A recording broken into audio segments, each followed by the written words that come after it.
হ্যামস্টন কয়েনটি হয়তোবা আপনি ইতিপূর্বেই জেনেছেন যে তারা লিস্টিং করতে যাচ্ছে আগামী মাসে। এবং এটা তো আপনি জানেন কিভাবে কাজ করতে হবে, কিভাবে জয়েন করতে হবে। এটা তো বললে বোকামি হবে। বাট আমি যেটা বলতে চাচ্ছি এটার প্রাইস কত হইতে পারে? কতটা প্রাইসে আপনি এইটাকে সেল দিতে পারেন এবং ফিউচার কি হইতে পারে এবং এইটা কার বেসে করা হচ্ছে এবং কিভাবে হচ্ছে? সো ১ম কথায় যদি চলে আসি তাহলে এইটা হচ্ছে একটা ট্রোন নেটওয়ার্ক বা ট্রোন ব্লকচেইনের আন্ডারে এইটা লিস্টিং চলে আসতেছে এবং এই টোকেনটার প্রাইস প্রোটেকশনটা অনেক ভালো এবং আমার কাছে খুব অসাধারণ লেগেছে।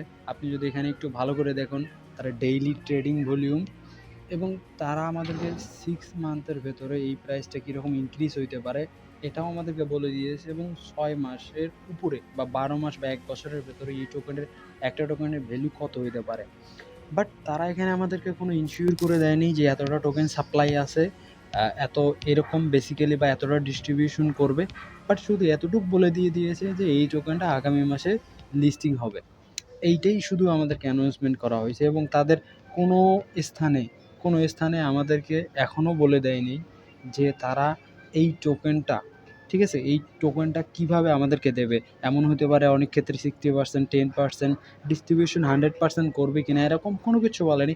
জাস্ট এইটা বলে দিয়ে দিয়েছে যে আমরা এইটা এরকম পাবো বা এই তারিখে লিস্ট হবে। ওকে? এর বাহিরে তারা অনেক সুন্দর কথা বলছে এই এক্সচেঞ্জারটা। আমি এখানে বেসিক্যালি অনেক নিউজ দেখি। কারণ এই নিউজগুলো আমার কাছে খুব অ্যাক্টিভিটি মনে হয় এবং এখানে খুব ভালো হয় এবং এইটার Q3 অলরেডি চলে এসেছে এবং Q4 ও চলে এসছে, মানে এগুলো হয়ে গেছে অলরেডি। যেহেতু আগামী মাসের ভেতরে লিস্ট হবে সেগুলো হয়ে যাবে। তো এইটাই হচ্ছে আপডেট। কাজ করে যান। হ্যাঁ, আমিও তো কাজ করি না। বাস টুকটাক করা পড়ে। তো দেখি কতটুক কী হয়।